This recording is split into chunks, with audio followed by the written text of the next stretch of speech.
এক দেশে ছিল এক গরিব কাঠুরে। প্রতিদিন ভোরে সে কুঠার কাঁধে নিয়ে জঙ্গলে যেত আর সন্ধ্যার আগেই ফিরে আসতো, কারণ সবাই জানতো সূর্য ডোবার পর এই জঙ্গল কারো জন্য ভালো না। কিন্তু একদিন কাঠুরিয়া সময়ের হিসাব ভুলে গেল।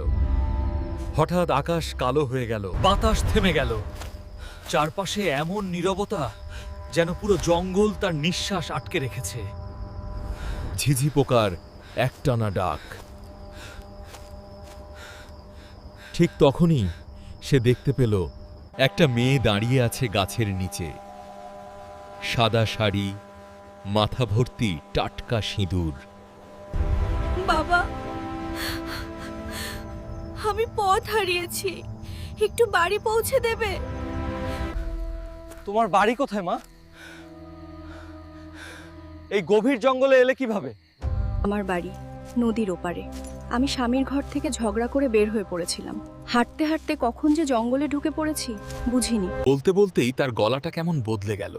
শেষ কথাগুলো যেন একসাথে দুটো কণ্ঠে শোনা গেল, একটা মানুষের আর একটা অন্য কিছুর। কাঠুরে খেয়াল করল মেয়েটার পা মাটিতে ছুটছে না, আর হাঁটার সময় তার হাতের শাঁখা পলার শব্দ দেরিতে বাজছে। এত রাতে জঙ্গলে? তোমার স্বামী খুঁজবে না? আমার স্বামী, সে তো অনেক আগেই মারা গেছে। এক মুহূর্তের মধ্যে চারপাশে বাতাস বইতে শুরু করে, গাছের ডালপালা নিজে থেকেই নড়াচড়া করতে শুরু করে। এতদিন পরে আজ ভালো খাবার পেলাম। চারপাশে মরা মেয়েদের কান্নার আওয়াজ আর শাঁখা পলার ঝনঝনানি শুরু হলো। কাঠুরে বুঝে গেল এটা মানুষ না।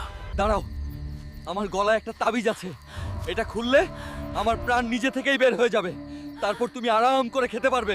লোভে পড়ে শাঁকচুন্নি এগিয়ে আলো। যেই না তার নখ কাঠুরের গলায় ছুল, অমনি ধোয়া উঠতে শুরু করলো। সুযোগ বুঝে কাঠুরে দৌড়ে পালালো। ভোরে গ্রামবাসীরা যখন কাঠুরেকে পেল, সে বেঁচে আছে ঠিকই, কিন্তু তার মাথার চুল এক রাতেই ধবধবে সাদা হয়ে গেছে। আজও লোককথা বলে, অমাবস্যার রাতে যদি জঙ্গলে কোনো বয়স্ক মহিলা কাঁদতে কাঁদতে বলে, বাবা একটু বাড়ি পৌঁছে দেবে, তবে সাবধান, প্রশ্ন করো না আর ভুলেও পেছনে ফিরো না। ভিডিওটি ভালো লাগলে লাইক, কমেন্ট আর শেয়ার করতে ভুলবে না।